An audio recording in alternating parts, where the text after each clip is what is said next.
Hello, everyone. Hold on a minute. Everything's new again. Welcome to 1111 True Crime. Give me a 1 for a sound check. We are live and we have some guests tonight. I'm excited. So make sure, give me a 1. If you can hear, let me switch over. I've never used this platform. Thank you guys. And so this is going to be a brand new, fresh experience, but it's all about us sharing our truth. And what do we believe when it comes to the Idaho 4? So a lot of us have our own opinion. There's 1,000 different ways this really could have went down. But when it boils down to it, you have 2 individual groups, if you will. And that's those that believe that this was personal, directed at these 4 individuals, or you have another point of view, and either could be true. You have another point of view that it could have been outside, and these 4 are collateral damage because of an exterior outside of their energy, something, whether it's a random stalker that wants to become famous, whatever. But when it comes to our guest today, I'm so excited to introduce them. They, as well as I, have all expressed that one of their theories, if not a few of them, all stem from a personal type of viewpoint, that this was possibly somebody in an inner circle. And we don't believe, I don't think any of our guests believe that that's who covered it up, but rather because they were the inner circle within the nutshell of a egocentric college, that it may have been a university protecting their own well-being that hushed it up. So without much to do, I am so excited. I would like to introduce Tommy, Jude.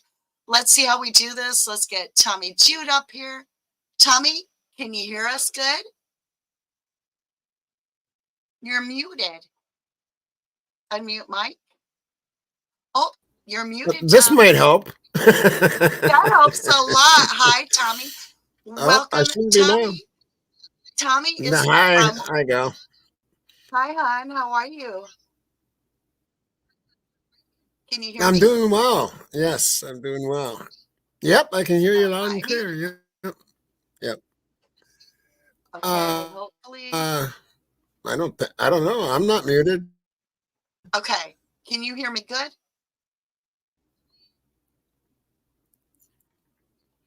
Can you?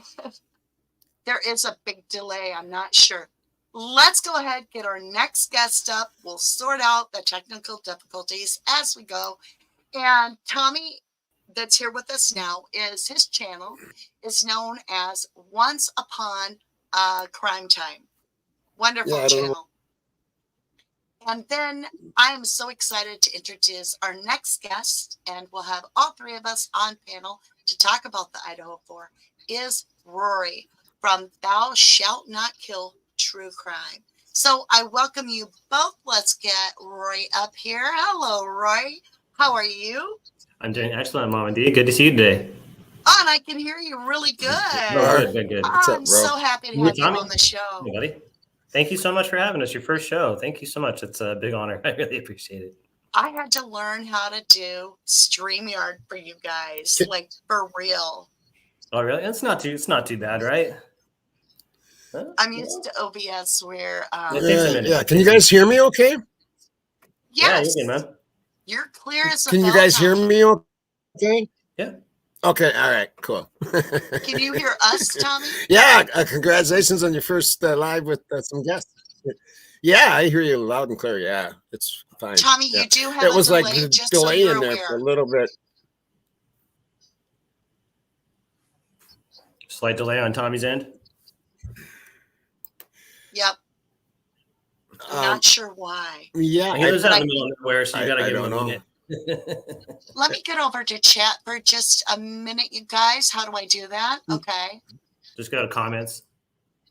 Oh, Yeah, I don't see. I It can't see says your comments though. recording. That's why I think there's two different. private videos. So what you're going to have to do then is go to your No, own not at personal all. channel if you want to do the comments. So have your channel open on the side. Okay, I can do that. Yeah, that's There what we go. I got it. That's how I'm commenting on yours. I'm gonna pop out chat right now. So I won't be able to post comments, but I'll be able to share them with you guys. Oh, can I post a comment? Nope, just for myself. I think that the delay might be on your end. Okay. I've never done that recording thing before, I guess. Yeah, I have no idea. I'm so used to OBS. So We have a big crowd here, you guys. So let's get into this a little bit. We're all familiar with the Idaho 4 case. So Tommy, when did you get into, or what brought you into the Idaho 4 case?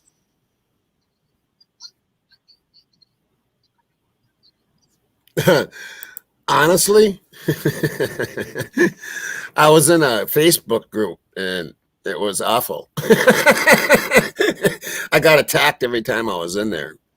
And every time I said something, I just get attacked. And there was a few of us. David Clayton, who comes in my room quite often, he was one of us. And there was a couple others. And every time we said something, they just attack. And I just said one day, I'm going to start my own YouTube channel and screw you guys. Well, I think it was the catapult. I met Rory. I think it was a good catapult for you. It was like you kind of got pushed to the point. You were like, you know what? I can do it my way, right? Yeah. And Rory, yeah, I wasn't going to listen to their crap. It was really awful. I mean, it was really bad. I think we've experienced that individually, all three of us. I mean, not just us three, but true crime. And it doesn't really, it's not getting better out there on the YouTube streets, really. So I feel honored to have you guys on the channel. So Rory, what brought you to the Idaho 4 case? That's a good question. So, I mean, as you know, I live in the area. So I just woke up and heard the news one day, just like everybody else. And my first initial thought was, why the hell do I care what happened in Russia? Like, I don't care. Like, that was my first initial thought. So you weren't familiar with Moscow yet, but you were? No, not yet. Okay. Because I was, well, it's just, yeah. So I just hadn't been down there yet and didn't know about it. So it's really funny. So then I was like, why do I care about what happened in Moscow? And then it just kept going on. And then I just kept paying attention to the news. I'm like, this is weird. They haven't caught the guy. It doesn't seem like there's a motive. They have no idea. And then once I heard like the Dylan Mortensen situation where there was an 8-hour time lapse and there was, just all this just craziness and all that stuff. That's when all the alarm bells started going off in my head. I'm like, there's something more to this crime. This doesn't make sense. And then here we are, a year and a half later, still hunting for who really did it. What really happened, we don't know. So, right. That's just it got me into it. And after you get into it, and when you first started, who? And this is going to be a hard one because you might have to take a second. But while I got you, Rory, and then I'll come to you, Tommy, too. Is Rory, who was your first suspect? Like, who was the first one you were like, oh, that's who made, or who was your red flag holder? The one you were like, oh. Kopacka. I have to admit that. Oh, Once Kopacka hit the scene, yeah, because then that's when that two, because I was like, it had to be two people. Once more details coming on that, and then boom, that Kopacka thing. I was like, yep. Initially, I thought it was kind of because it made a lot more sense. They both were in the same area. They both lived around the W2 campus. His background, he had way more of the ability and capability. I didn't know the motive yet, but he had the capability of doing it, in my opinion. So Kopacka, like and then it just changed. And then Emma and Demetrius hit the scene. I was like, wait, now that makes sense. It's just like, I don't know.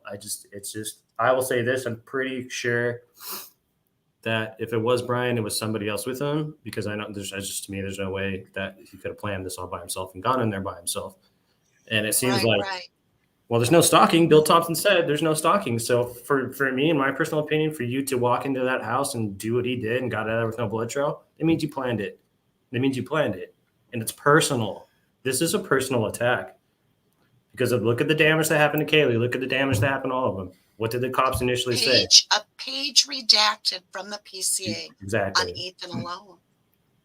So something really bad must have happened to Ethan. I don't know. So that sounds... I mean, is Koberger capable of doing whatever is redacted? We don't know, because we don't know what that information is. But from he what got fired because he couldn't clean fish right with the knife. He can't clean fish correctly. Exactly. So it's just like, I'm not seeing... Right? I'm just not seeing how he has the knife skills to go in there and do what he allegedly did to these kids. So I just don't see it. I'm going to be honest. I kind of get this impression, and this is going to sound... This might offend people.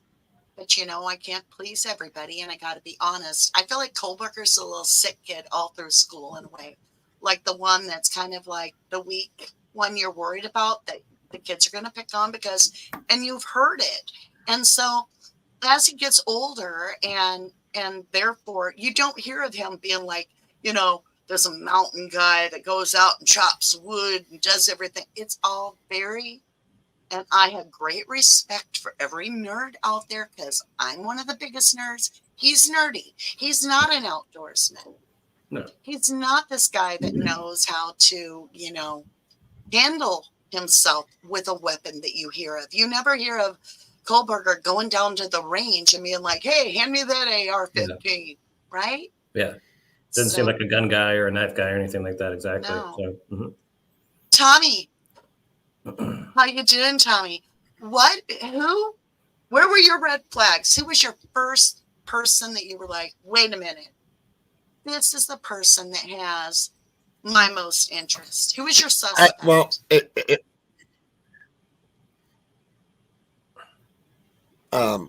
Actually, it wasn't a person as much as it was, the first thing I thought was, the very first thought, the very first day I heard it, a hunter did this. A hunter did this. And that was my very first thought. Somebody with skills. And, yeah, it changed pretty quickly though. Yeah, he might be a hunter, but there's something more personal to this. And so I'm just going to say, I've had a pair of jacks, put it that way. I've had a pair of jacks in my hand. Yeah. I've had a pair of jacks, and that really hasn't changed much. There's more emphasis on the jack of hearts, if you think about that. Yeah. There's more emphasis on jack of hearts than jack of spades. But I do have a pair of jacks. I do have a pair of jacks, and I do believe there was two separate motives, and I do believe there's 4 different people, and that is very 2 took out 2 and 2 took out the other 2 motives. Well, Tommy, I'm sure if I think I kind of agree with that theory, because if you actually, one of the very first early interviews, I can't remember, it's News Nation or Court TV or one of those mainstream media ones, but there was an officer that came, rats, you need to look at what's really going on, because there's just no way these kids got taken up by one guy. Okay. The second that Maddie gets, something starts happening to her, she's going to start flailing, kicking, all that. That'll wake Kaylee up. Kaylee's going to start screaming. So to your theory, what he said was there's multiple people there, one to hold somebody down and one to do the rest. And that, like you said, Tommy, that made 2 on the top floor, 2 on the bottom floor. Now, what I can't figure out is Dylan and Bethany. So to me, they're not there, dude. There's no way. Not at all. Not at all. They can't be there. They can't be there. There's no way. No. So that's my opinion. I agree with you both. We are all in agreement that the girls can't be there. No. They're either in it or they're not there. That's how I personally see it. What do you guys think? What do you think, Roy? Do you feel that they're either in it? Whoops. Do you feel they're either in it or they're out of it? God, that's so tough. That is so tough. I'm like 50-50 because if they're there, this is like really, really nefarious and really messed up. And they obviously have something to do with it. They're part of the cleanup. They might have even been a part of it. So I'm going to go with they probably weren't there. And this is why. Because what time did the phone call stop? 2:57? Between Kaylee and Maddie, correct? 2:52. Okay, 2:52. Okay, so that's initially when they thought everything went down, correct? And then they changed all of a sudden the timeline to Bethany and Dylan's phones. So around that 4 o'clock. So I'm thinking either they maybe got home and realized something was wrong, or they were just like trying to text Katie and Maddie and whoever else and like, what the hell's happening here? Why aren't they answering us back? I don't know. But I guess I'm going to lean more towards they weren't there because it doesn't make sense if they were there. Because then that means I'm you're trying to find you. There you are. Sorry, I'm learning these buttons, you guys. Oh, I'm not it's playing fine. You're doing great, Mama. musical chair on just fine. purpose. All right. So Yeah, exactly. you said something. Yep. Sorry, Tommy, go ahead. Let me switch up. Let me do this. Tommy, what were you going to add? Well, I don't believe that they were there. I think somebody picked Dylan up in front of the house right about that time, and I do believe that Bethany was running. That I know of. Yeah, there was a black truck, and I think Murphy was in that truck, and I do believe I know who was in that truck. Also, I'd like to say, in my opinion, that 2 were done somewhere else, and the show that we ran last night even backs that up even more. And I think 2 were taken somewhere else and then brought back, and that's my opinion. All right. Mm-hmm. So and then you're not alone. The top, there are many Kaylee and others Maddie at the house. Yeah, and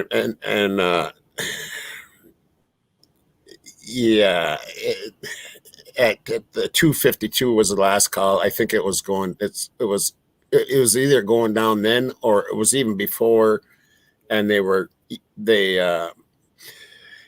used a phone to create a alibi, and the other 2 I think were taken out fairly early, between 2:20 and 2:30. Right. So they were taken. They were taken out if it was separated beforehand. Like that. It would make more sense. Yeah, all 4 at once is very, very hard to do. Very hard to do. Well, and to not have a nothing left 911 behind. call. Yeah. I agree. One thing that you had said, Rory, that really kind of caught me was, I'm trying to remember exactly how you put it. Oh, it kind of lost me there. I had it. I was retaining it for a while, but what were you saying about, if the roommate had left, right? Okay, so if the roommate had left, and then I got to thinking, if they, if they did take the dog, then upon return to the home, they discover what went down. They would need to lock Murphy in a room. Yep, they have to go upstairs. Yep. And then Murphy would bark. So is this kind of like a scenario that maybe you guys just kind of built it in my mind just now, where like this takes place, whatever happens, and we can get more into that. But right now, let's just table it and say the crap went down, right? And now the roommates come home with Murphy, so they would have known to take the dog. Just saying. So now they've returned home. They put Murphy in a room. He starts barking. Yeah. Maybe the thud is the door shutting. I don't know. A car door shutting when they get out, whatever. It could be, yeah. Yeah. And then they've got way more than just 8 hours. They've got from 4 till noon. Oh, they've got 8 hours. There it is. From 4 a.m. to maybe that's why everybody says 8 hours. Mhm. 4 o'clock. Yeah. Mhm. Dang, you guys. Yeah. You always blow my I kind of, mind. I kind of agree with you, Mama, on the 19 minutes. I Yeah. really do agree with that for the two upstairs. I think that last phone call, if this happened this way, what sparked somebody to come over to that house, and and I think they're looking totally at the wrong guy. This was something really personal. I mean, 54 times, and then Yeah. just totally destroy the face. That's really, really personal, and I wonder how long it yeah. would So take, I do believe you Tommy on that. Jude. I wonder how long it would take if you timed somebody from AL and JD's house to get over out the window or door. Well, probably window so that even your own cam would show you didn't leave the house, right? 19 minutes. Probably. Do the deed on 2 and then come out that slider because you can parkour and you can juggle and you're a good tennis player. So your wrist works. Yeah, that's really a serious theory, but I have begun. Now, I don't know who it is that I feel would be so infatuated with Xana. I mean, this person would have to be, I want Xana. And Xana's like, no, I want Ethan. You're a piece of crap. Mhm. And the one person that if I had to say I would feel may play that role, even though they have a girlfriend, you know what I'm saying, could be HJ. What do you think on that, Rory? Oh, sorry, wait. No worries. I'm not I'll get it. the most familiar with Mr. HJ, other than I know he was the guy that, went over without his phone to go to the house and then makes a call from Dylan's phone. So He spoke at the wake, the memorial. did he? Yeah. Yeah. Well, I also know that every time Kaylee or there's a body cam at the house, who's the first guy at the freaking door? Hunter Johnson. Yeah. So is he Sigma Chi? Yeah. Yeah. Mm-hmm. Yeah, there's something up that fraternity, in my opinion. I think if it turns out Brian is, exonerated, innocent, whatever, that's one of the first places I'm going is Sigma Chi. I guess I'll just. Well, and I kind of wondered about possibly, and Tommy, you might be able to speak more on this, but what are your thoughts of like a combo of, we'll say Hunter J and Jack D and Adam L and possibly one other? Is that a combo? Yeah, I actually believe. I actually believe in four. Actually, thinking about this, I believe 4 were involved upstairs. Yeah. No, I believe it was. And I believe they were different. running across. They ran across at Banfield. Well, and I think it was 2 watchers watching the sides of from the side, so they got the back and the front, and maybe 2 that in could the building. be, but there were four involved. 4 involved. I'm not saying that 4 took them out. Of course, probably 2 took them out. 2 watched, and they ran across. And I'll tell you what, I got some pictures I can share with you from Banfield that is the closest I've seen. And I just did this today, and you can actually kind of see the faces Of who? at Banfield. 2 of them, and one is a girl, and she's got her hair in a bun. Huh. Well, that's interesting. So when it comes to Rory, let's switch gears for a minute. Why would you personally, in your opinion, feel that they may not have the right guy with BK? Why would you not just say, well, they got the guy? What keeps you from being like, this is the evidence that I'm not seeing, or this is the evidence I have seen that kind of keeps my mind open? Yeah, it's a great question. So it's not just one thing; it's kind of a couple things. I'm struggling with this 8-minute timeline when everything struggling very hard with that. Struggling with the 8-hour no phone call. That's a big problem for me too. And That's also, weird. It's 8 hours and 8 minutes. 8 minutes. I Okay, know. go ahead. Very weird. I'm also struggling with there's no. It was 8 hours because they got home about noon. That's why. They Yeah, weren't there. exactly. They probably exactly. That's why it's an 8 hour, because there's nobody there. Anybody was there is deceased. So They I'm also- probably got home like 11:30ish or something, you know. right. And then also there's no, I mean, we have common sense here, guys. There's no logical way that one person walked in, did all this damage, and got out of there scot-free, left nothing behind, no blood trail, no nothing. I've never heard of this. Never effing heard of this.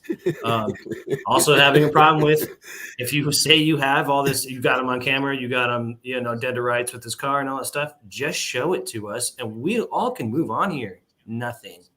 Okay. All I'm seeing here, and the PCA has been debunked many, many times. It's not hard to debunk it. Mr. Bill Thompson says, what was their whole theory? That Maddie could have been the target and that he was stalking them from the Mad Greek. Mad Greek said he's never been here.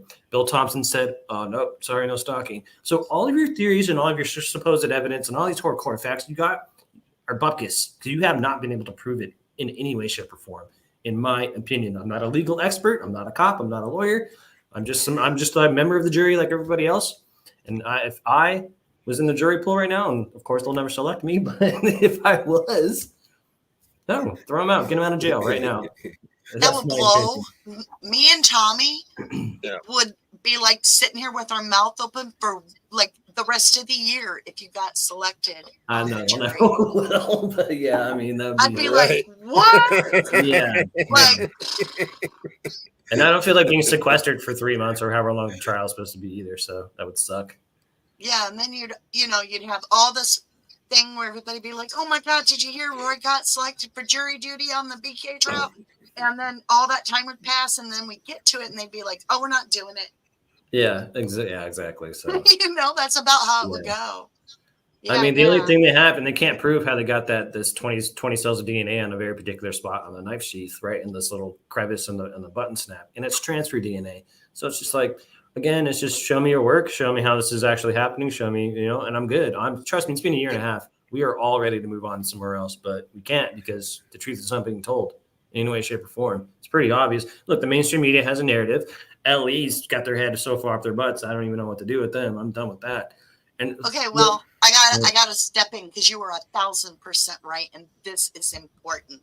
Okay. This is something I learned a little bit from back in 2016 on a big case. So we were doing FOIA on the case a lot, and we started getting these emails that were between law enforcement and the media. And we were like, wait a minute, why are we getting this to, we'll make up a company and call it ABCDEFG. Why does it say that? Well, then it'd be like a couple weeks later, we get FOI documents, and they were so messy. We'd get like 50 pages of something, and some of it wasn't even the right case. It was thrown together. Wow. Yeah. But crap was being slid in that they didn't necessarily think we would think anything of it, but we were seeing the same exact news prepared like teleprompter info. Okay.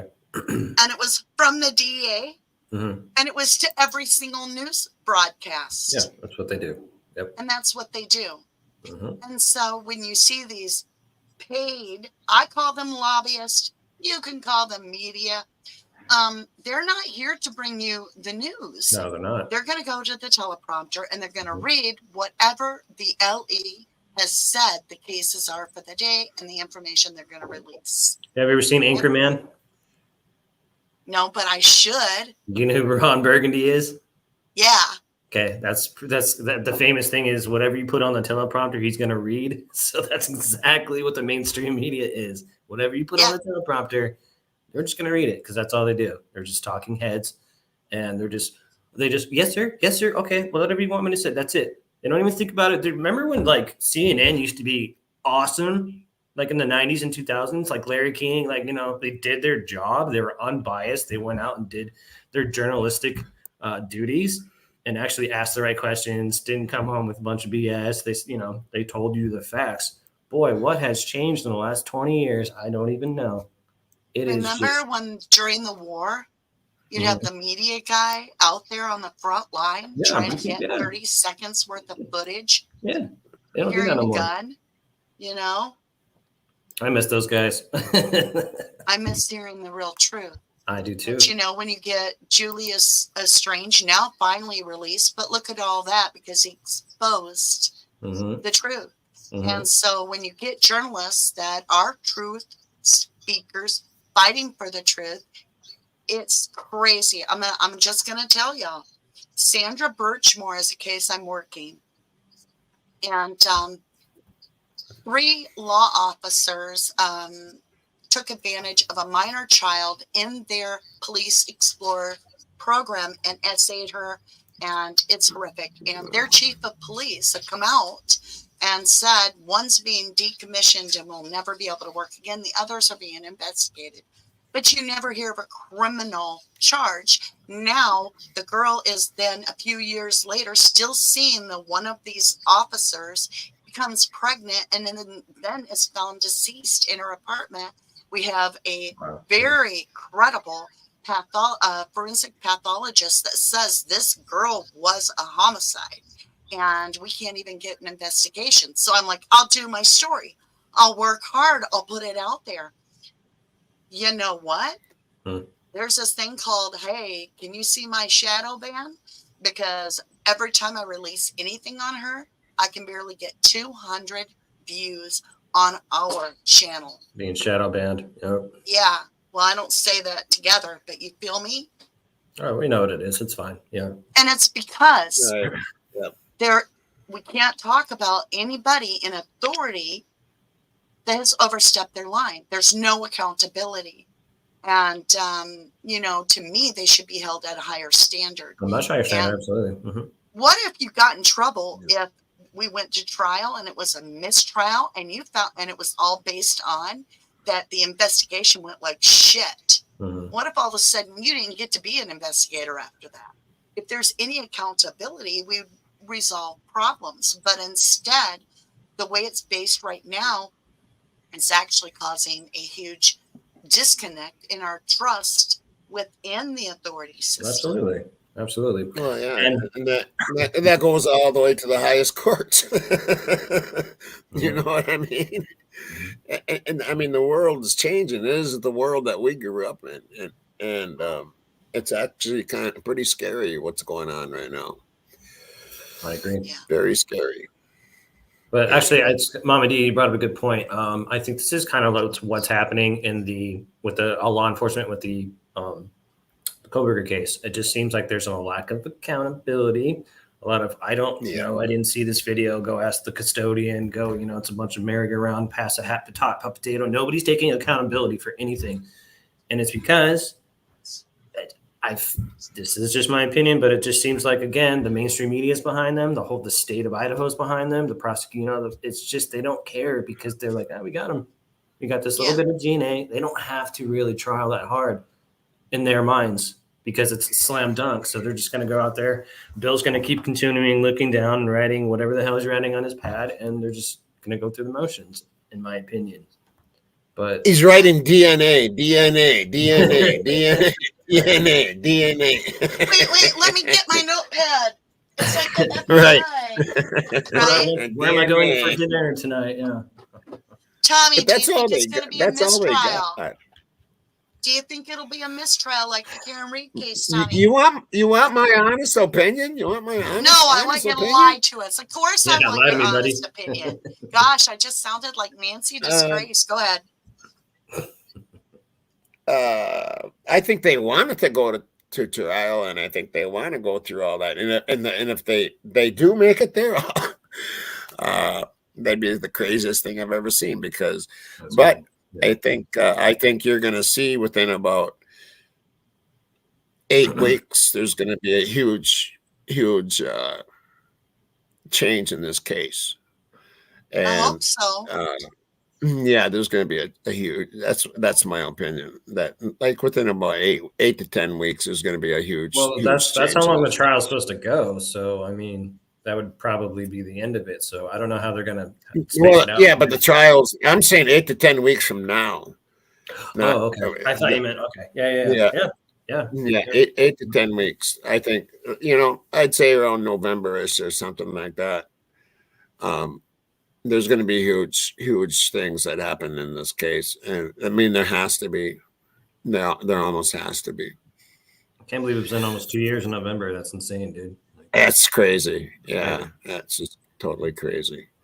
So, but that's my opinion in a way, is that something's going to come up within 8 to 10 weeks.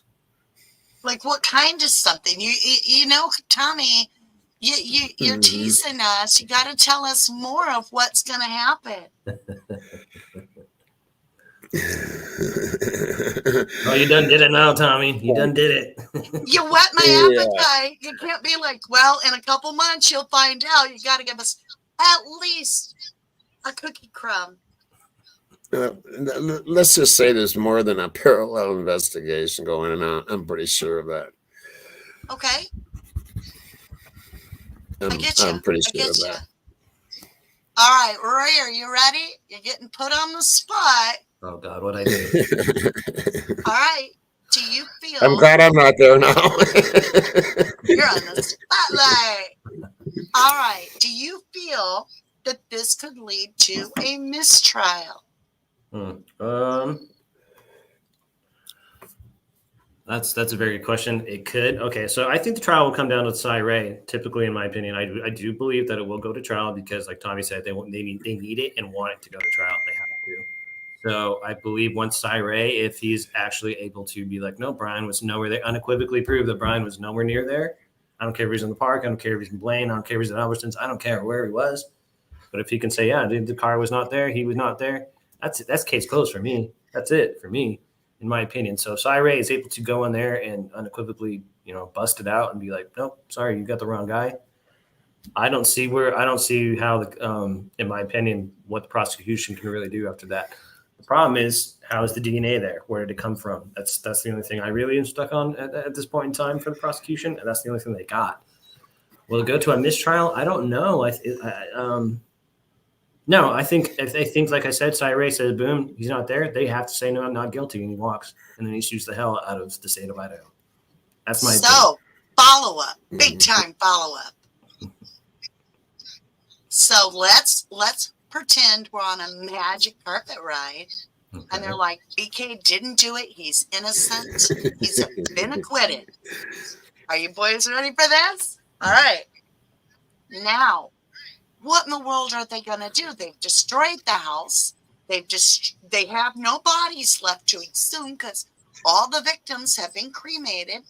They absolutely have 2 or 3 unknown male DNAs. Do they proceed and test them? Where do we go from there, Rory? That's a great question. I don't know. It just depends on how much moral ambiguity. I can't even say that. Ambiguity. I can't say it. Ambiguity. Thank you. That's the word. Ambiguity. I couldn't say it though. You caught it. I didn't. It's hard. It just depends what their moral compass is. I mean, are they going to be able to like, hey, you know what? We messed up. We got the wrong guy. Wait. Sorry. You just said something, and I can't accept it, and that is that there's a moral compass. That's why I'm asking. What is their moral compass? Do they have one? If they do, are they going to use it? We have 3 unknown DNA that they know are males, so they've at least tested them a little, but they don't care. No, because remember when Chief Fry at the press conference said, "This is our guy." That's it. Once they say this is our guy, they don't care. They're done. You're right. You're right. They're not going to investigate anymore. You know how many people are calling the FBI? I got people telling me how many times they've called the FBI, and they're just like, sorry, have a good day. They don't even care. They don't even listen. So once Chief Fry said, this is it, this is our guy, don't worry about it, they don't care. So guess what? Wipe the egg off your own face, because that's what's going to happen. And I wish them – do I think they're going to pursue anyone or anything else after that? Probably not, because they don't want to go through it. So somebody's look, Brian has to go down. That's just it. Brian's he has to. Who else Wrongful is it? conviction. I predicted it from day one. Like, where everybody's going to be like, OMG. mm-hmm. To me, I'm watching Steve Avery all over again. Who's Steve Avery? Oh, Lord. Okay, I'm going to give it to you in a nutshell, you guys. This is a She was on that case of rubber ducky. I met my soulmate. He asked me about the Steve Avery case. He's my soulmate. Okay, no, really, listen. Steve Avery was this guy that was wrongfully convicted in 1985 for an attempted murder that was later proven in 2002 that he did not commit the murder, that the person that rape, that he did not commit the attempted murder, that it was someone else, because they had the name in his file of the actual criminal person in another county that did it.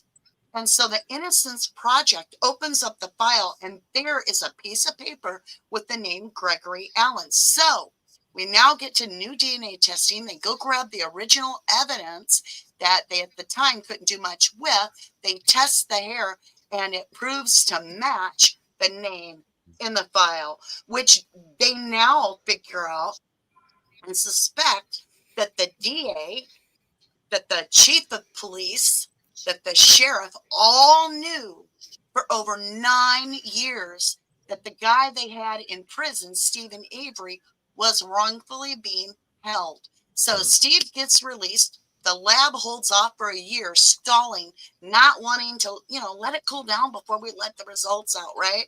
Because now he gets out. Steve Avery starts shaking hands and becomes the poster boy for wrongful conviction with all the big governors and all this. And he is only saying, all you need to do is admit you knew I didn't do it. And they're like egg all over the face as the state of Wisconsin. And so all of a sudden, on almost the last day when the Avery bill is getting passed that will protect you from tunnel vision investigations that just say, we felt it was you, and so we got our man, which is the Kohlberger case too. At the very last minute, when they're about to sign on a $36 million check and hand it to Steve Avery, and I mean the last damn day, all three of them that are the DA, all these people that are supposed to be in all this authority know, hot-tail it out of there, and all of a sudden, the little girl, that I say little girl because that's what the prosecutor called her, Teresa Hallbach, who's 25 years old and a photographer that shows up at Stephen Avery's junkyard to take a photograph, poof, disappears. And they're like, wait, we can't give you that $36 million check. So we go through a trial. We find out all kinds of ridiculous information. And now Steve Avery and his very low intelligence, 70 intelligence nephew are both serving life sentences, and they had to sign on the dotted line. We don't need 36 million. We're going to take 450,000 right now, hand it to our lawyers to protect us from going to prison for the rest of our life. But they're still there.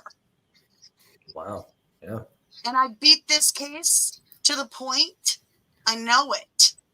The main guy that signed and got all the acclimates and created a bill that says when you are convicted of a crime, all biological material will be held and available to you for post-conviction relief. Okay. He then turns around and signs away the biological evidence that he just created a law to protect and hands it over to the victim's family of the bones of the victim that he had already said yes to the post-conviction, they could test it. And he got rid of the bones before she could. So, yeah. Sorry. No, it's fine. Thank you for telling me. Now you know about the Steve Avery case. It's mind-boggling. So when I get into Kohlberger case, I'm like, yeah, this is real similar. I watched that. I watched it. What do you say? What happened in I watched this TV. 1985? Started in 1985 as the first Okay. arrest. Oh, wow. Then it Yeah, goes to and there were shows 2002. on it. Oh, what was the name of what was the name of the show that they Netflix. came out with, like on Netflix or something? Making a Murder. What was the name of it though? You Making a Murder. might know that. Yeah, that was a good What show. was I it? did like that one. Yeah, Making yeah. a Murder. Oh, Yeah, Yeah. that's what. now I remember that. Yes. Now, Okay. the reason I got so heated into that case is because Yeah. I'm at ground zero. I actually found out about the case before there was a Teresa Halbach, before there was any lawsuits. I found about the case in 1999, 2000-ish, that when our prison got built in our backyard here, that there was a man that in 2002 was going to be released from there. And I was terrified. I'm like, oh my God, he was a convicted attempted murder rapist, and they're letting him go. And then I started digging into it, and I found out, wait a minute, he's suing the county because he isn't the dude that did it. So I got involved. Mhm. So when Teresa went missing, I was like boots on the ground going, I don't buy this shit. I knew you were going to set him up. Mhm. I knew it because I kept telling, I was literally being like, OMG, they're going to burn his house to the ground. They're going to make him disappear. You're dealing with, let me just say this, we're brats and beer. We're German all over here. They do not put up with any type of Avery, which is a French name, coming in and rubbing mud in their face. And I'm like, they're going to do something to him. He's going to come up missing. So it was like clockwork. When she went missing off the property, I was like, told ya. Yeah, that was wild. It was wild. So they found him guilty for all that, right? Yeah, well, Eventually? yes. If I remember correctly? Yes? Yep. Okay. That's what I thought. People are crazy, dude. Yeah. So Tommy, I mean, Yeah. Rory, what Shows has how this it can, been? shows how it can go. Yeah. Mhm. Yeah, has this been the starting case for you, or have you been in true crime, or? No, so I mean, like, my sister wanted to be a police officer for the longest time, and thankfully she never did. Because, it's just for personal reasons, but nothing against cops. I just didn't want my own sister to be a cop.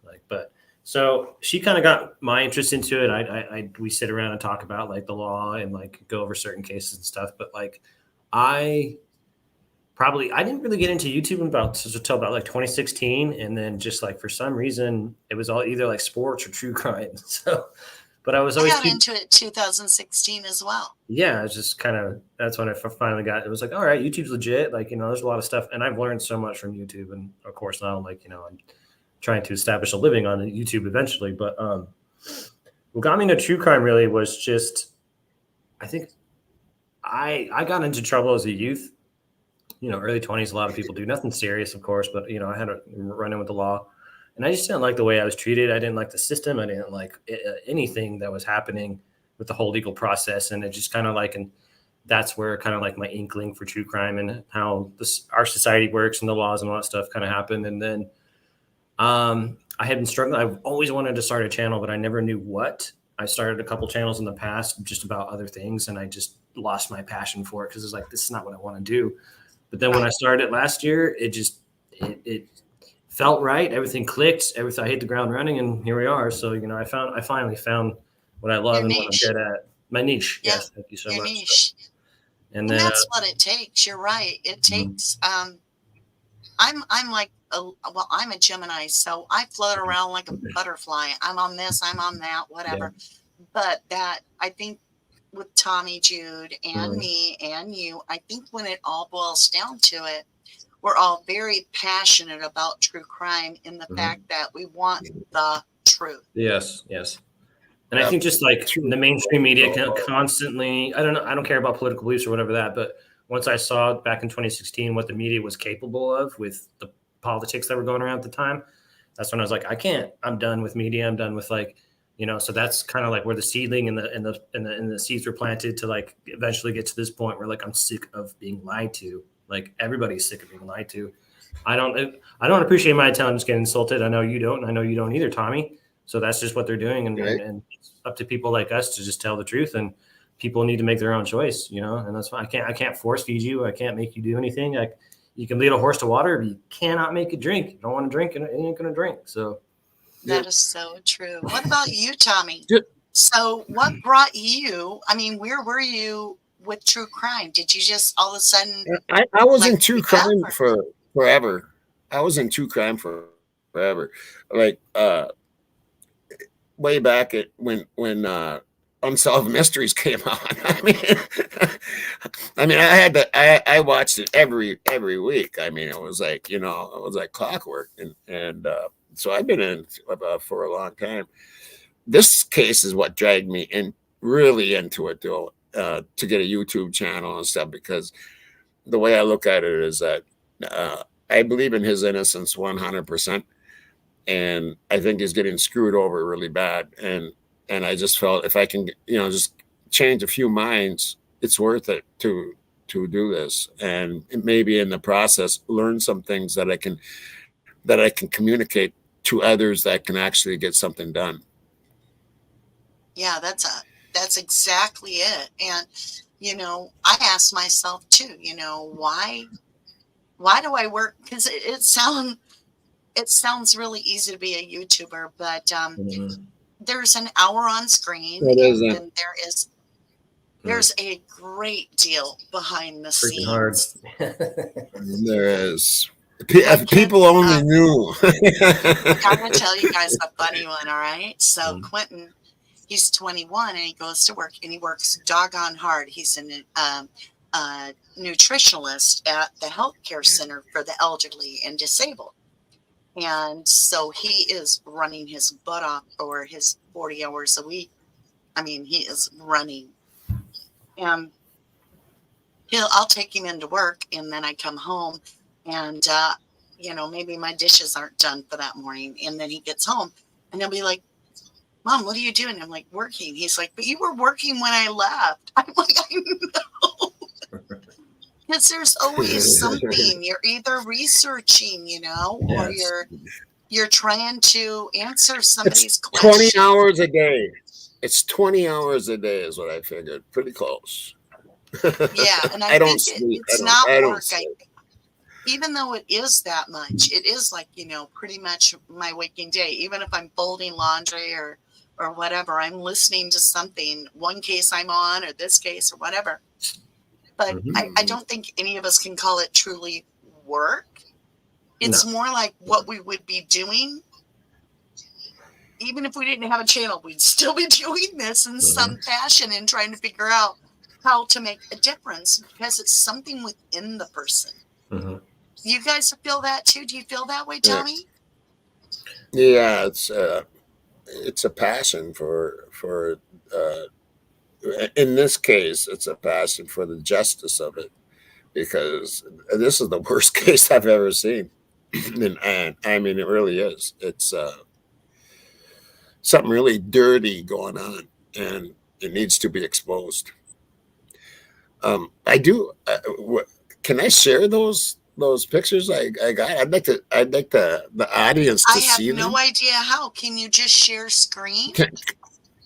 I think so. Yeah, I think I can. You're welcome Let me see to. If I we got can this switch it over to. I've got a movie time set up for us. Okay. And then I think you just have to add something. Okay. Let me. Bear with us, you guys. We're learning. Let me make sure I get a good one up. Okay. I'm going to try this here just to see if it works. Okay. Should we be seeing it? Pretty quick here. Yep. Okay. Let us know when we should see it, so I know if we do. You should see it. Okay, we'll try this one.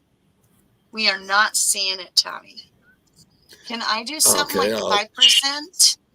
Oh, wait. Yeah, you got it. Actually, it'll be on the bottom. It'll be on your bottom, just like a person, just like you're bringing up a person. Share Let me screen. do it one more time. No, look down below, like where you. Yeah, bring it up. I can add it to stage. Yeah. Ooh, it's tiny or something. So what is this? Let me edit that real quick. Yeah, you can blow it up. But this is one of the faces. Okay. There's got to be a way to like Uh, not show your full, whole just desk, full screen right? it. Full screen it. I don't know Or how. maybe it's me. Maybe no, it's not me. Let me see if I Yeah, can I get. don't know how. There we All go. the choices I have is to send it back or behind the. Okay. Well, Okay. I think they can see. The main thing here is when this person was running. If you see the video, you can see this bun here. You can see it actually jiggling a little bit. So this is a bun Oh, is right this a here. This is video? a hair bun. No, it's a Is picture. this? Um, Oh, okay. okay. Do you see the head? Can you see my pointer or not? Mm-mm. Is there something I should No. check so I Okay. can? Well, well, if you point just to show the audience, you see where it looks like a hat on the My person. pointer's not showing up either. That's weird. Tommy, probably the best ways is if you email the pictures to her. That way she can go in her email and then share them through her. Right. There's your pointer. Okay. I see. Can you see my Oh pointer? wait. Okay. Yeah, All right. I had to click Yeah. something. Okay. I was trying. I'm learning. Okay. I'm learning. This right here. This is when you watch the video, this bounces. This actually bounces. This is a hair bun. This is a female. That or Okay. or a guy with a hair bun. I was gonna say my Quentin has hair longer than one mine, or the other. so I get you. You're Somebody right. with long Okay. hair. Then there's let me see. Then there's the let me get the other one. Okay, now I'm feeling like Nope. alien predator on that picture. Okay. Well, yeah. I'm wondering if you can I don't know if you can see that. Now this is a guy, and I think I know who this is. People, you can take this later. You can take this and blow it up a little bit if you have to. But if you look Why at is it this, you can square on actually see top his or a eyes. diamond on top? Why is it look And- flat and square But here at the top? either he's wearing a hat, or it could be because they're running. It could be That's running weird. that they're running. Okay, You know what I'm saying? sure. Right. Okay, But you can see it. You can see his eyes and stuff. And if you get I can't. to the audience, if you later on, you can take it and you can blow it up, and you can actually see who it is. At least in my opinion. Okay. I just wanted to get that out there. And I did get that from a page called Euphoric. And if you want to go see a really good video on the people going by, it's the best I've seen. And they just posted it today, early this morning or something like that. And that's where I got that from. You can do it yourself. You can do it yourself and go in there and look. And you can actually, it's the only one I've seen where you can actually see their eyes. You can, you know what I'm saying? You can actually see features of their face. And I don't know what they did different, but they sure did something different. Okay. All right. So well, I just wanted to put that out there for people to look at. Yeah. Right. I can never see anything in pictures. I'm an artist, and so I think there is legitimately some sort of stigmatism I have, because when I see anything like that, I literally feel like I'm looking at I'm like, as you guys are showing me stuff or other people show me stuff, they're like, look, here's a nose in the hat. And I'm thinking in my head, and I'm not being mean or sarcastic, in my head, I'm like, that's a unicorn. Yeah. I see a unicorn. And then they're like, no, look over here. And I'm like, nope, that's a coffee cup. And they're so for me personally, I can't. And so I some people don't. Some people, some people don't. But the thing is, when you're making this, you're actually seeing them run. You're actually seeing them run, and you know that it's their head. You know it's their face. You know where it is on the body. It makes a huge difference. Yes, absolutely. That's what I'm saying. If you go to that video, go to the source, right? And Go to the source and look at it and blow it up yourself. It's the only one of Banfield that, in my opinion, that you can actually distinguish their face. And I've never seen that before. And so I will definitely check it out. it shocked me this morning. It shocked me, especially the ponytail part. If we can see that, that would be good. I've heard a lot of over the last, whatever it's been, maybe a year since that Banfield video came out with Brian Enton showing it, saying, you know, or I guess it wasn't Brian Enton, it was the Ashley. Yeah. Banfield, not Banfield, right? I always was confused in the beginning. I'm like, are we talking about? There's so many weird things about this case. There's so many weird things with names and stuff with this case. It's just crazy. Banfield. You know what? That's weird in itself, right there. You know, then you have how many Ethans and how many? We got Ann Taylor and Taylor Street, so that's crazy. Yeah. Wait, I got you all. Right, I know. I got you it's all just, beat. Really nuts. We got the King and Queen Road with the Jacks. Ooh, that's a good one. In the castle at the top of the hill, overlooking everything. You can't make this shit up. You can't make this was a storybook for adults, like, you know, those adult like mysteries that get real creepy. You would literally have the damsels in distress over here in this little castle, right? But up on the hill, you have the black creepy castle that's watching over them, and then you have the kings and the queens, and now you have all the Jacks fill in with all their little pawns that come running out, and all of a sudden you're like, what are you telling me when you say there's Jack in the box on the counter? Well, it's Burger King, according to Howard Bloom. Yeah, right. Well, yeah. No, I'm being very facetious, obviously, crazy. But so I did want to talk okay, so Lewiston is what, 30-40 minutes away from Moscow, when the Jack in the Box is only 10 minutes away from Moscow. So I mean, this is just ridiculous. I don't know where he came up with that. There's no actual proof that, look, I've been to the Jack in the Box. They straight up said it was them. It was their DoorDash. Well, and they're the only one open at that time. And they're the one freaking open at that time. So let's just knock that crap off. So, but that DoorDash driver, okay, so this is where like Linda Lane and the DoorDash, that DoorDash driver is pretty key, guys, because if here's the deal, Rory, what if the DoorDash driver comes in because the door's open, come in anytime, and what if the DoorDash driver, Rory? Exactly. Are you going to ask what I'm going to ask? Ask it. Go ahead. All right. You want to say it? No, go What's ahead. he going to say? I don't know what he's going to say. I don't want to speculate. You come in, and there's all hell broke loose, and you're just the DoorDash driver. What do you say? Okay, I'm going to help you, right? Maybe. What if that's the person if any of that is true? What if that's truly it? And then they freaked out and left. Well, that was going to be my next point. Where's the 911 call? Because you don't just if that possibly happened, then whoever this person is has been sitting on this information for a year and a half. Should be charged, right? They should be charged because they're obstructing justice and they're aiding, like whatever you want to call it. But this dude knows if that happened. So what I was going to say, though, that Linda Lane footage, and if that Linda Lane footage is actually legit, then DoorDash, there's no way that DoorDash and Brian or whoever's in that car don't cross paths. There's no effing way. There's no way. Okay, say it again. So if Brian is allegedly driving the car at that specific time, that specific area, and the alleged DoorDash driver is coming at that 4 o'clock, this is what they said, right? Is when it gets dropped off. I don't see how these are like two ships passing in the night. I don't know, but I don't see how the DoorDash driver does not see that car or they don't pass each other. I don't see how that's possible.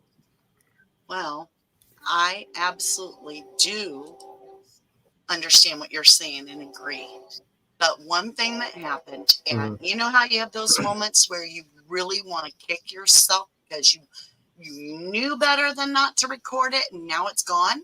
All right, so everybody's got one of those moments. Steve G was on an interview, and he was getting way deep into his scenario about how they've got so much evidence against BK. It was an interview. He was ticked off before the house went down because he was saying and going on and on about where did he stand? I want to know. I want to know his view of the house. Yeah, I do. What window was he looking in? I do remember And this. he said in that interview, they got the witness that was the driver that saw BK going into the house as they themselves drove off. And the person said, so you're saying there's an actual witness? And he said, he saw him. The door driver saw him. And I was like, oh, shit, that's your CI. Yep. And they're going to claim that this CI is going to claim that as they went to drop off the food, they got back in their car. And as they were pulling away, BK pulled up in a white Hyundai Elantra. He was all clad in black, got out and crossed the path as the driver drove away and went in the house. And that's what I believe the entire prosecution's case is literally hanging on. That's my belief. But this guy was supposed to have a mask on.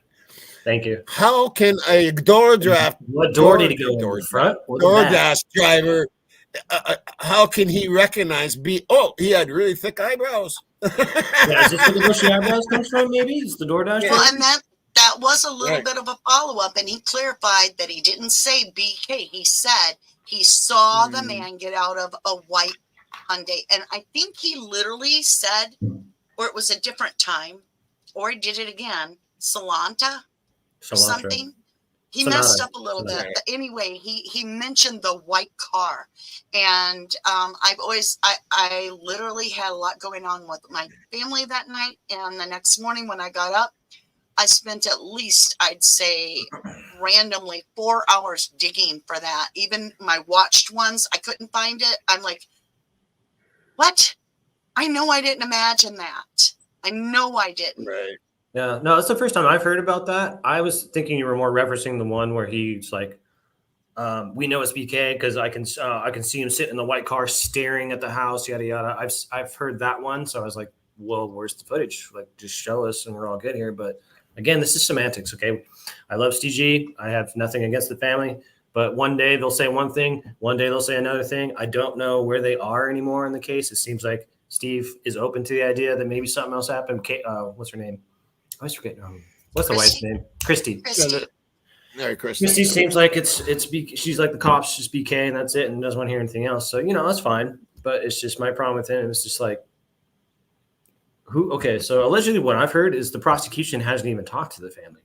Is that correct still? Or okay, so I don't know who's showing them this. I don't know where they're getting all this information. I don't know who has access to what.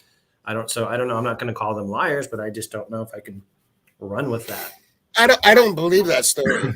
I don't believe that story. I don't see the story either because because I think we know what happened. I think we pretty much, between us three and our audience here, we all know pretty much what happened and the characters involved. Yeah, all that would do was take that away. Mm-hmm. Do you see what I'm saying? No, I agree. Even if they if they get a mistrial or something like that, they're going to say, "Oh, there was this one guy coming out of that car because this guy's seen it." So it takes it away from the frat boys. It's anything to save those frat boys, and it's just like all these murders since 1969.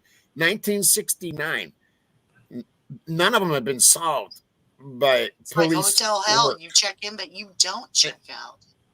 Yeah, and I just. Who are they protecting? Were they protecting way back then? Were they protecting frat boys way back then in 69? Yeah. You see what I'm saying? You know that the frat boys are the president. You do realize that all our presidents, all those frat boys, they turn into the presidents, they turn into teachers, they turn into all those people. Yeah. You know, this Aryan blood over there in that area. But okay, check this out. I have a big question for you guys, and it's gonna really bring you up. And Tommy, I mean, I know about your son and what you've been through, but I'm just going to ask you this anyway. And I do not mean any disrespect, but I do have a question. I'm fine. Would you be selling anybody on who your child's Killer is. Would you be personally trying to convince any? I have. I know who did it. I know who did it. Okay, but let's say that let's say that somebody came up to you and said, no, this evidence points that it actually can't be that person very well. They were in a different location. This and this and this. So don't use your real scenario in this. This is where. Okay. All right. Okay, you follow me? Okay. So Okay, somebody yeah, comes I'm up following and you they now. show you some doggone good reasoning why maybe you could possibly be wrong. Would you still go out there and promote before trial? That's really tough, girl, because I'm stubborn as hell. Okay. I want your honest opinion. I'm very stubborn, but if it comes to the death of my son, I definitely would have to look at what that evidence is, because So you it's my wouldn't, son. even if you thought that you're Even as 1,000% stubborn right, as I am, yeah, you would still at least look I would at it. still want to look at it. Yeah, it's my son. I would still want Yeah. to look at it. I looked at everything, and I did my own investigation, and I know who did it, and Right. he got off scot-free. But he never even got a day off work out of it. Oh my God. So You have he was taken great out by deal of five strength and self-control. five security guards at a casino. So yeah, would I want to look at everything? Yeah. I'm as fire. Of course, I'm going to look at everything. Will I agree with everything? Maybe not, but I want to look at it. Would you be, let's say this person was facing trial and you really do feel they're guilty. Would you go out there before the trial as the parent and go out there with whatever you thought rather than what you would know? Would you go out there and be like, well, he was in the area, he was this, he was that? No. No. See, Not if that I bothers me. if I knew it was if I knew it was something different. I could not. Just to get, are you saying just to get a conviction? No. Yes. It would and have I to be agree the with you. person. I would agree. It would with have you. to be the person.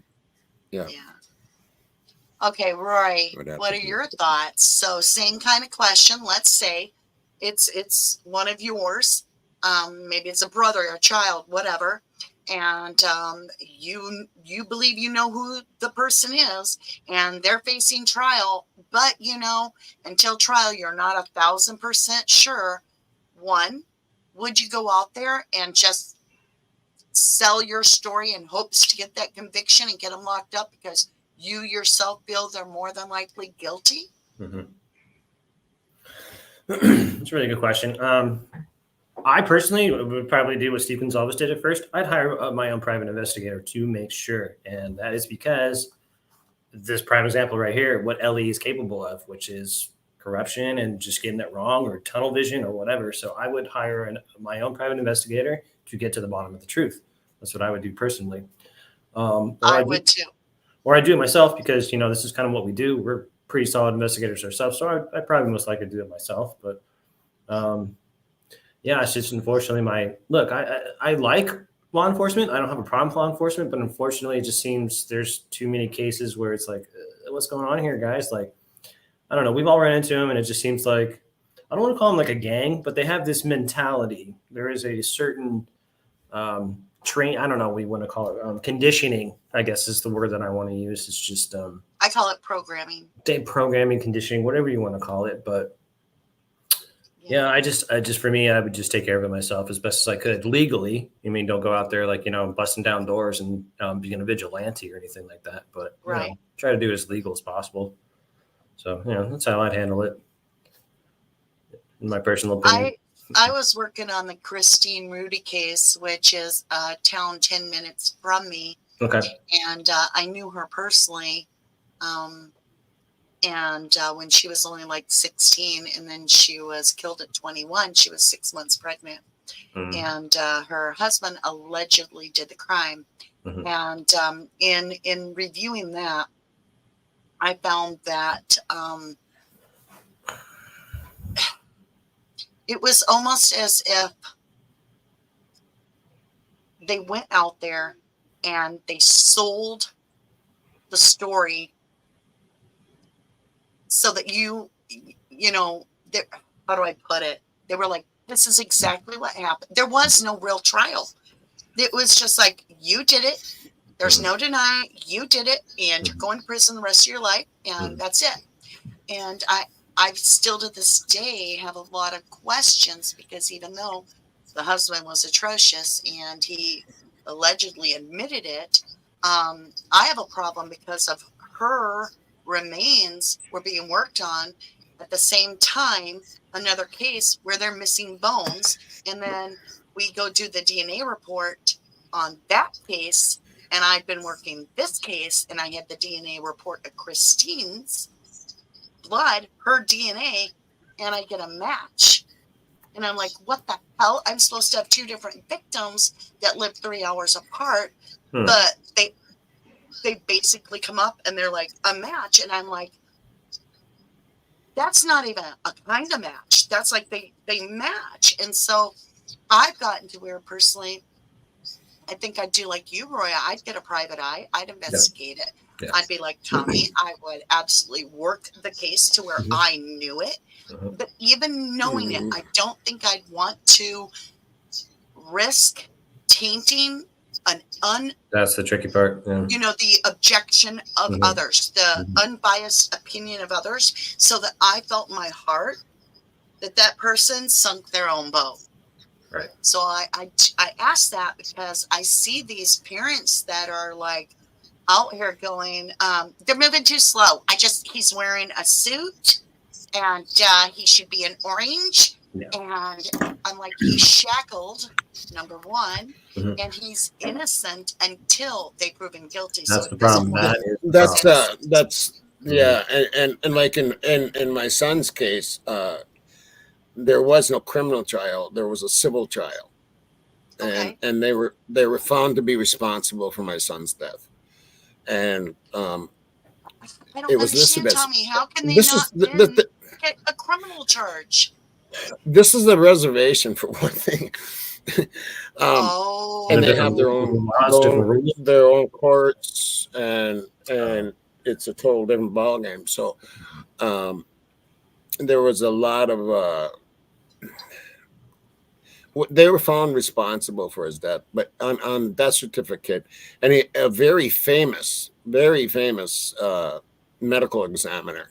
He was, have you ever heard of the book A Death in White Bear Lake? No. Do you remember the Dennis Jurgens story? No. Look that up sometime. It's a really send it to me, email to Tommy. It was a big book back in the 90s, is when it came out. And the crazy thing is, I was living in White Bear Lake at the time, so it was huge to me. So, and that's another true crime. Well, getting into the true crime, but he was the medical examiner on that case, and he was the medical examiner on my son's case, and he listed on the death certificate probable homicide. And he had to list that because of a couple of different things. But he took me and Joel's mother into a room, and he said, I want to say this, but he was saying it off record. He said something happened in that room. He said, in my deepest opinion, something happened in that room, but I cannot list it as total homicide. It has to be listed as probable homicide. So that was a tough thing to get through for the prosecution. Sure. So in the reservation, they're immune to lawsuits. But the elders talked and said something's wrong here. So they opened the doors for us to sue them. And it was the first time ever that a reservation, they knew. And I was raised here. I was raised on the reservation, even being a white boy. I'm called the resiest white boy.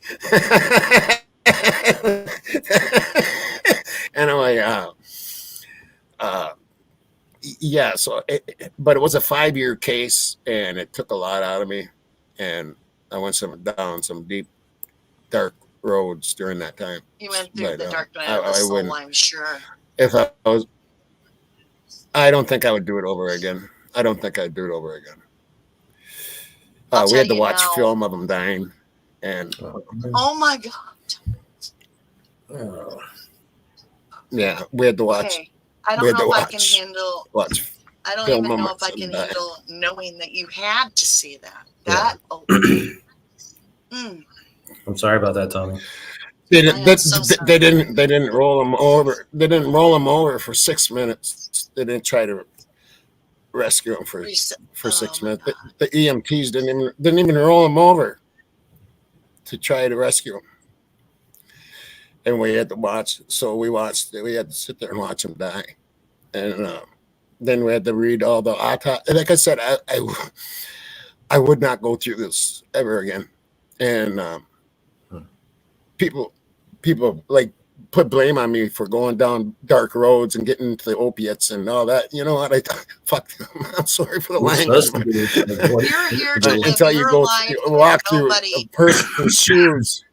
That's and you know what, Tommy, I always say each of us is here to gain some understanding in life to where we start finding a place of being okay. And nobody can make that happen for us. We have to do that ourselves. Yeah. I mean, when you lose somebody, it's bad enough. But when you find out it was unnecessary and it was negligent and it was intentional, you know, there's no way for anybody to understand how each individual person is computing that in their system and how they cope with it. Yeah. Yeah. Mm-hmm. Like me, I personally would not have been able to go through a court of law. It would be a metal baseball bat in the middle of the damn night, and I would have a taser. And I mean, oh, I'm telling you, I had the thoughts. I was this close. I mean, I had the guns. I knew where he lived. Yeah, I mean, I personally, I knew where he lived. Everything. Yeah. You're strong. And I mean that because I would literally have to be like, hey, you don't have to do an investigation. See, it's on my hands. Here you go. So, and I'd be like, okay, I've come to terms.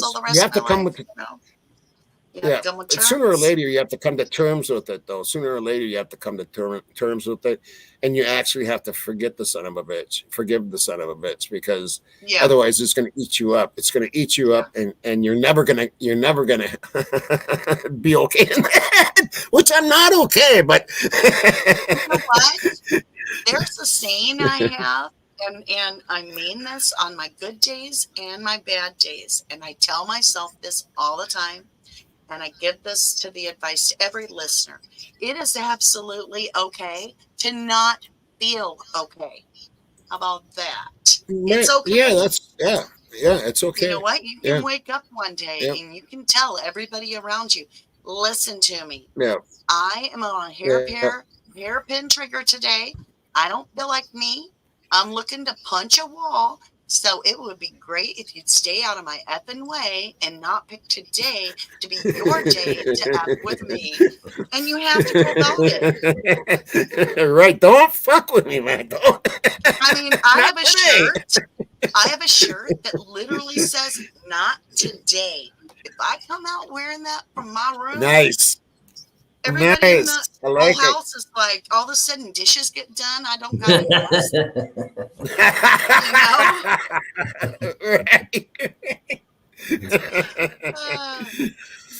So, that's Rory, so funny. I have to ask you a couple personal questions because you're just so darn cute.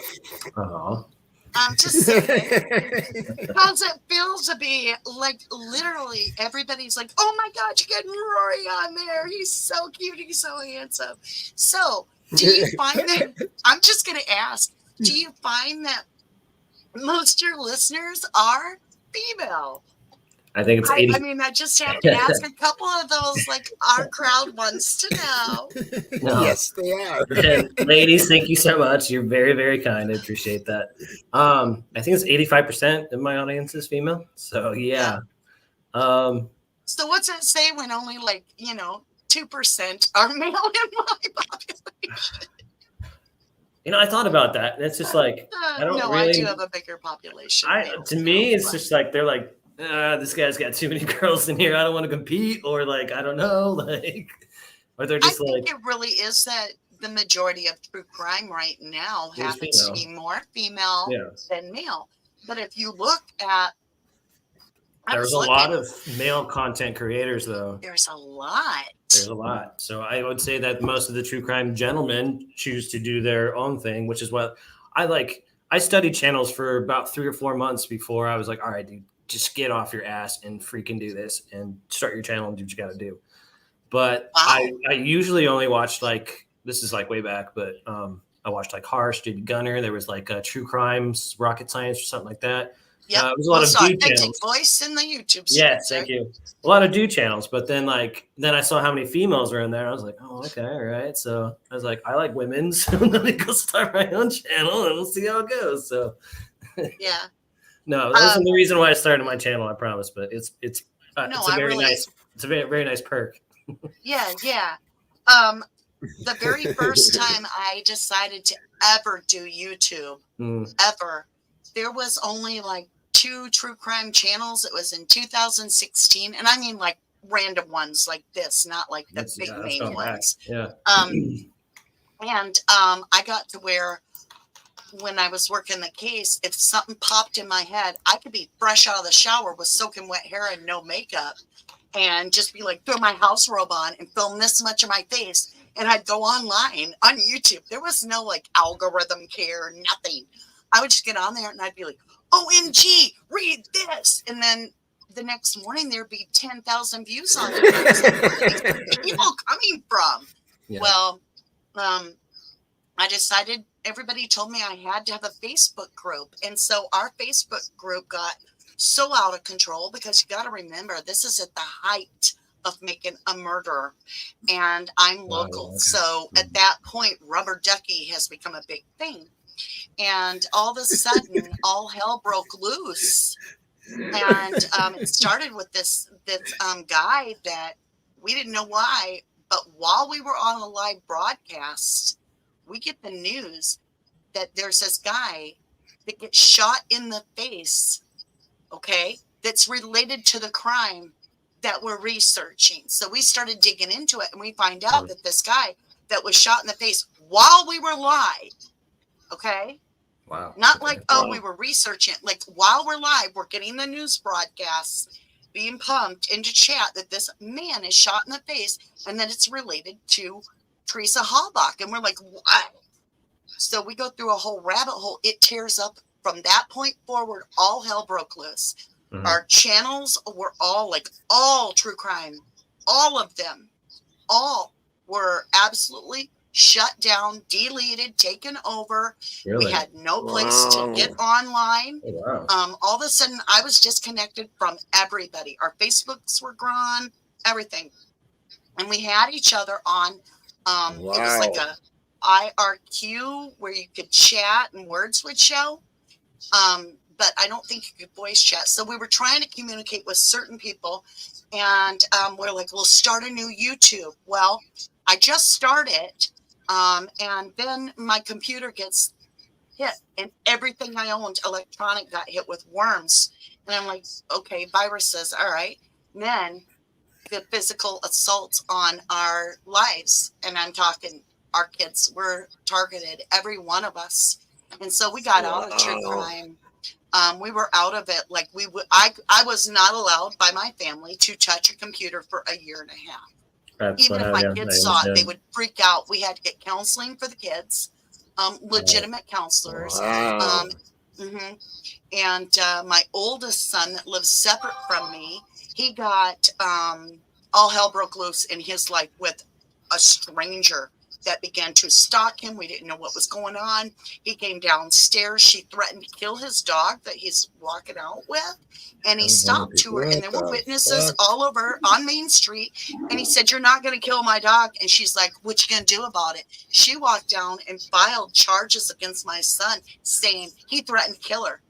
We had all the witnesses that he didn't, but it was all this targeting. So I dropped offline. Yeah. And then when I came back, it was a year and a half later, I was scared to death. I'm like, I am more of a target offline than I am online, because nobody's going to notice if I'm offline if I blink out. So that's I don't get intimidated very easy. I don't, recognizing. I haven't had that happen to me, but I don't get intimidated very easily. I'm pretty safe where I live, and I live around. It's all relatives, and we all have cameras, and we all have ARs, and we all have shotguns, and they wouldn't even make it to. They wouldn't even make it to my house.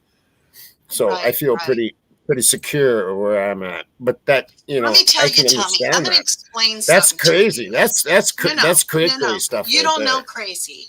All right. So I had went behind my fiance's back and began to quietly work the case again. Now remember, I'm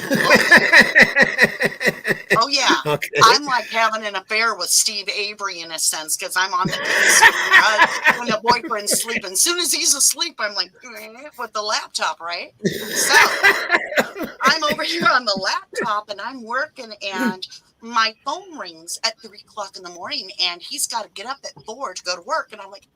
So I look, and I've got caller ID, and it says restricted. I pick it up, and they asked me, "Is this my name?" And I'm like, no. "Yeah." And they said, "See you in a minute." I hung the damn phone up. I'm like, "Oh my God, OMG!" So I hear the boyfriend's, the fiance's phone ping in there that he's got a text message, and I'm like, "Oh shit! What is the chances?" Right? So I go in there, he's still asleep, and I pick up his phone and I look, and it says on there, it's got this icon, and I knew I'd seen it before, but it had an icon, and it said, "Hey, I got the truck you're looking for, only 15 cash, and it's yours." And I'm like, he's looking for a truck. My boyfriend's looking for a truck. It's just some guy that's selling him a truck. And I'm like, why do I know that icon? So I click it, and it takes me back to the guy that had just phoned me, matching. And I'm like, what the hell? So I look him up. He's a sex offender that lives about 5 miles from me. And now I gotta wake the boyfriend up before work and give him the true scoop that I've been naughty. I'm still working the Steve Avery case, and some psycho's trying to trick him to come to look at the truck so they can kill him and blame it on me. Right? Wow. This is the kind of shit that was going on while I was offline. So I didn't go public with any of that. Stuff, I was offline. It's real. Right. People can say, well, it's absolutely crazy. Yeah. People make that crap up. No. He left me over that. I've been threatened. I've been threatened through emails. I've been threatened through emails, but they just don't. I say, come on, bring it. I don't. Number one, I don't sleep. They wouldn't make it 5 feet onto my property. Well, it makes it really hard. So I'm very confident. I'm very confident in saying that. Yeah. It makes it hard to get out in a dating pool when you're like, well, here's the problem. They may be trying to trick me so they can take me out. Yeah, it's a tough sell. That's for sure. Yeah. Right. Rory, how long have you had your channel going? So I started it last May 13th of 2023, but then I got doxxed in probably like November-ish or something like that. Now, in case of your point, I don't care if you dox me. Okay, and like I said, I've said this a couple times. You can dox me. I play the game. I know the game. But then when my brothers and sisters and their kids' names and their dress, like that's when I just blew my top. Kind of like the same situation as you. My family was like, just stop. We don't even want to deal with it. Yada yada. So I was like, fine. And that was really hard. I struggled with that because I had built something that we just talked about that I really cared about. I finally found my niche. I was like, blah, blah, blah. So I really only had, it started last May 13, 2023, but then I took 6 to 7 months off. So I've really only been active about 7 months, to tell you the truth. You're doing exceptional. Well, thank you. I see your channel is growing, and I think you're doing real good. If there's any advice that I can give you, please do. All right, is that, it's the ups and downs every single day, and you just got to quit hearing what the whole world thinks, because you can't please them all.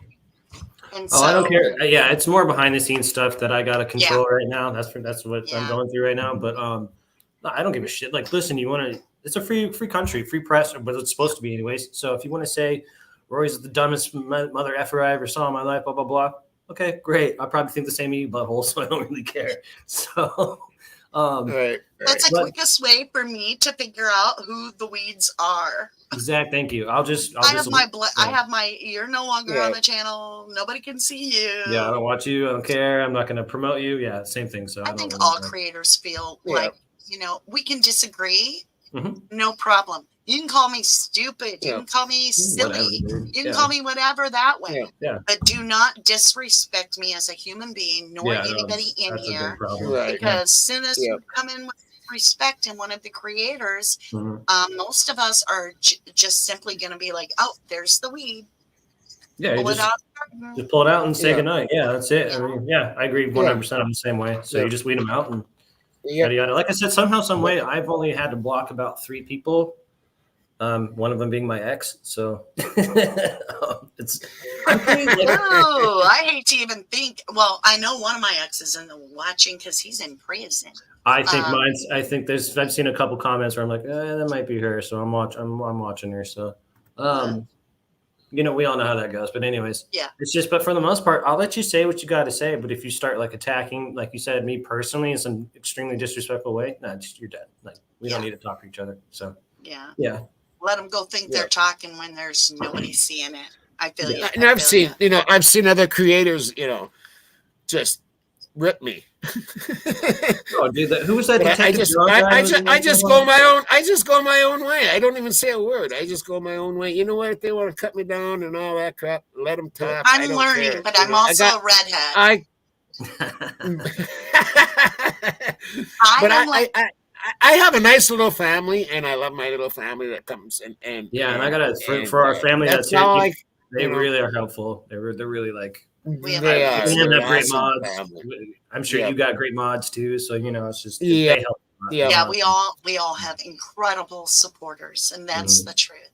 I can't do I cannot do lives without mods. Like you can't do it because there's just too many buttholes out there that are going to come in and start blah blah blah blah. I got to tell you a cute story before I go. So we were in the middle of a live one time, and we got blooded by these college students, and there was like 30, 40 of them. And they came in, and they would literally, part of their stream is to pick a random live on the internet, doesn't matter what genre, whatever, and they would go in and they would honestly blood whatever topic that they chose. So in this case, it was ham. So they were making comments that had the word ham in it all over, and you couldn't talk because it was so many of them, and it was so weird. And I was like, what? And I was laughing my butt off because some of it was hysterical, and I was getting into it. These 30 people started throwing snooper chats up left and right. And some of them ended up becoming subscribers because they had never felt so welcomed on a scam in their life. They were like, you took it like a champ. Our channel was like, go Mama G. And I was like, that's cool. But it was the weirdest thing in my life. But I've never been trolled like that ever before. But it was hilarious. Weird. That's cool. Oh. Man. I mean, dude, there's just the craziest. I mean, like I've met the most awesome, smart, loving, kind people, and then you meet the complete opposite. There's tater tots.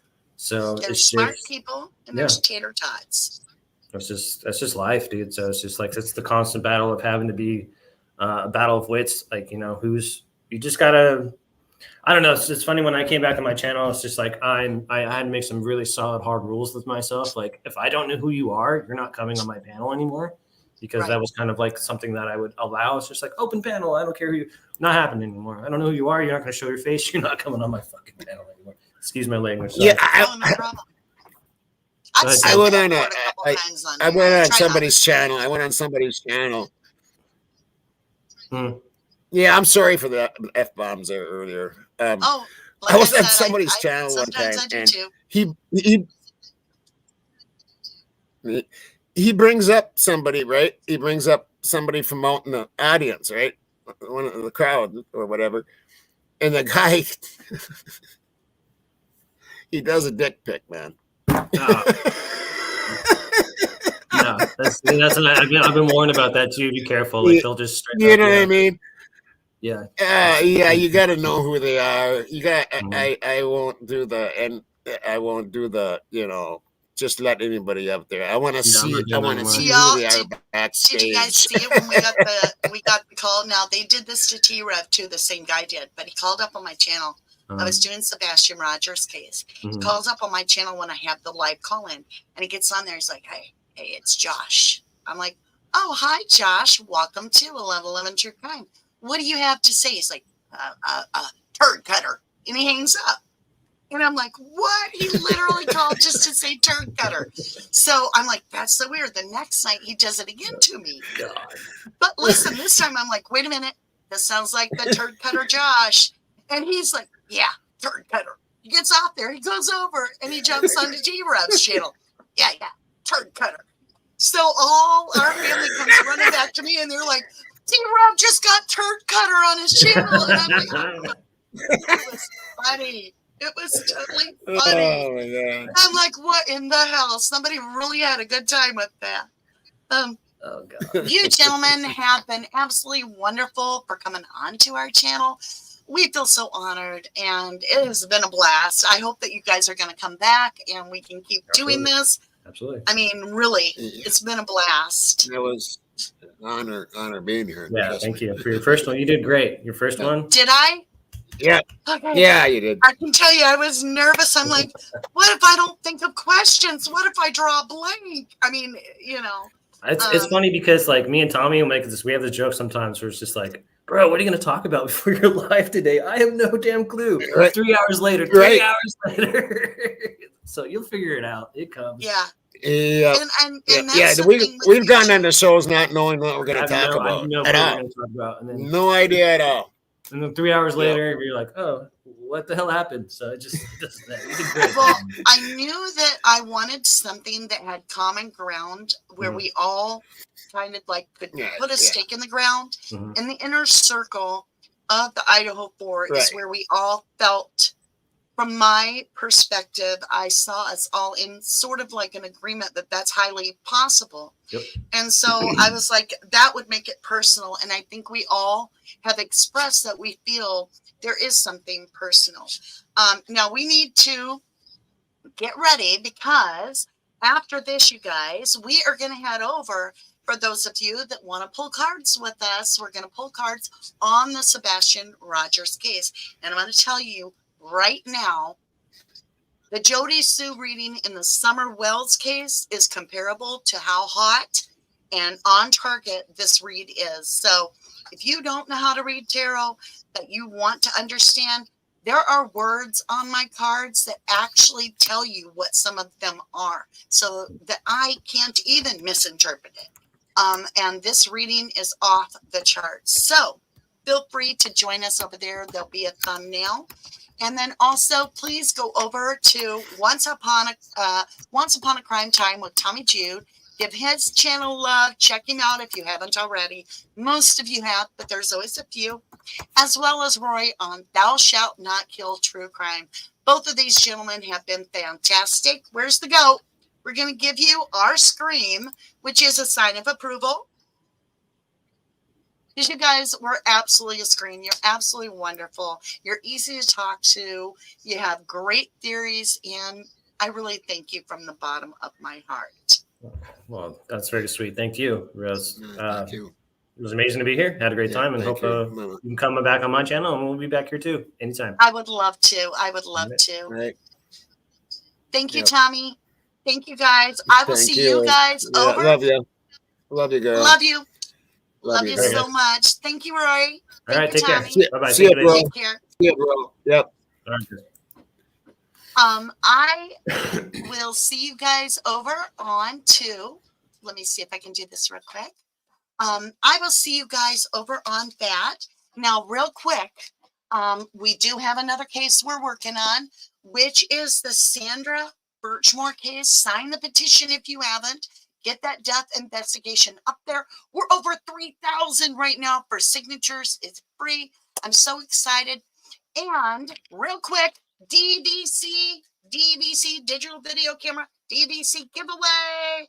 You know it. When we hit 30,000, I'm going to go through the sub list as a thank you. And one lucky winner is going to get to take that beautiful camera home. So the question for Sebastian Rogers before we head over there is, these are the cards we're pulling. Did this child make it home? That's the biggest question I had. But what comes out in that read is going to absolutely, no clickbait, absolutely blow your dang mind. It answered all kinds of big questions. Like, was it the parents? Was it a stranger? Where did it happen? Did he make it home? It's all there. I want to say thank you. A real quick shout out to those that gave snooper chats, and Deborah Lynn Polly Putnam. Thank you so incredibly much. Congratulations on this awesome live. Thank you, lovely. And to whoever else that offered us a snooper chat. Thank you, thank you. Or if you gifted memberships, or if you just watched all the way through. All right, my lovelies. You know, I don't know how to get out of here. I don't. So it's not going to be like a whole big, like your favorite song or anything. It's just going to be jumping off here. So take that magic carpet ride. Get over there. Watch us pull some cards. I'll join you there. It is a premiere. I'll be in the chat. I love you. To the moon and back. Thank you, lovelies.